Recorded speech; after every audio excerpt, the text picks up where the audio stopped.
একই পদে দীর্ঘদিন কর্মরত আধিকারিকদের বদলি বাধ্যতামূলক করা সহ এবার নিজের জেলায় পোস্টিংয়ের ক্ষেত্রেও কড়া বদলি নীতি কার্যকর করল রাজ্য সরকার।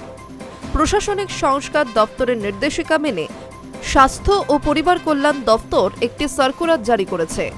স্বাস্থ্য দপ্তরের জারি করা বিজ্ঞপ্তিতে বলা হয়েছে, কোনো আধিকারিক বা কর্মচারী সাধারণ নিয়মে নিজের জেলায় পোস্টিং পাবেন না। অবসরের আগের 2 বছর প্রশাসনিক সুবিধার কথা মাথায় রেখে এই নিয়মে খানিকটা ছাড় দেওয়া যেতে পারে। এছাড়া দীর্ঘদিন ধরে একই পদে কাজ করার প্রবণতা রুখতে কড়া নিষেধাজ্ঞা জারি করা হয়েছে। নতুন নীতি অনুযায়ী কোনো আধিকারিক বা কর্মী নির্দিষ্ট পদে একটানা 3 বছর হয়ে গেলেই তাকে বদলির কথা বিবেচনা করতে হবে। একই পদে 4 বছরের বেশি সময় থাকতে পারবেন না বলে উল্লেখ করা হয়েছে এই বিজ্ঞপ্তিতে।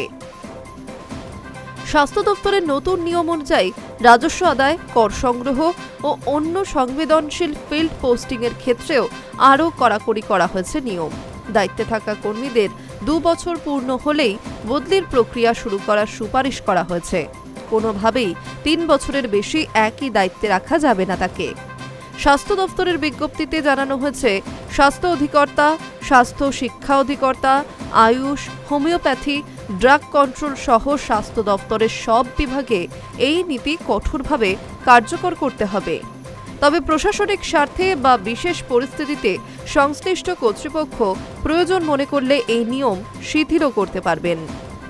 প্রশাসনিক মহলের একাংশের মতে, দীর্ঘদিন একই পদে কর্মরত আধিকারিকদের রদবদল হলে প্রশাসনিক স্থবিরতা কমবে, কাজের গতি বাড়বে এবং স্বজন পোষণ বা অনিয়মের সুযোগও কমবে, এমনটাই মনে করছে সরকার।